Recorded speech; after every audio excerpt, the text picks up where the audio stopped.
দুঃখের কথা কি বলবো দাদা, এক ক্লাসে 5 বছর রয়েছে। সারা প্রচুর পড়াশোনা করি, তবু কোনো বছর পাসই করতে পারি। আমার থেকে ছোট ছোট ছেলে মেয়েদের সঙ্গে আমি এখন পড়াশোনা করি। তারা আমাকে ডেকে বলছে, দাদা তোমার তো গোঁপদাড়ি সব পেকে সাদা হয়ে যাচ্ছে, তুমি কবে ওপরে উঠবে আর কবে বা পাস করবে? দুঃখের কথা কি আর বলবো, লজ্জায় ক্লাসে ঢুকতে পারি না।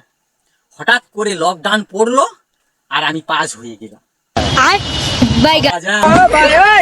আর এই পাস হয়েছি বলে আমাদের বন্ধু বান্ধবরা অনেক খুশি, অনেক আনন্দ। সে কারণে বললো, দেখ ভাই তুই যেহেতু এবছর পরীক্ষায় পাস করলি, আমাদেরকে এটা খাওয়াতে হবে। এটা খাওয়াবো কি করে, আমার কাছে তো পয়সা নেই। কি করেছি, রাস্তার মধ্যে যত প্লাস্টিক বোতল, ভাঙা চূড়া, হ্যান ত্যান ম্যান যা পড়েছিল পুড়িয়ে বিক্রি করে কোন রকম বাংলা নিয়েছি। এবার বাংলা দিলে কি হবে, ওর সাথে তো চাট দিতে হবে। কোথা থেকে চাট পাবো? রাস্তা দিয়ে আসতেছি, আস্তে আস্তে দেখি একটা বিয়ে বাড়ি হচ্ছে।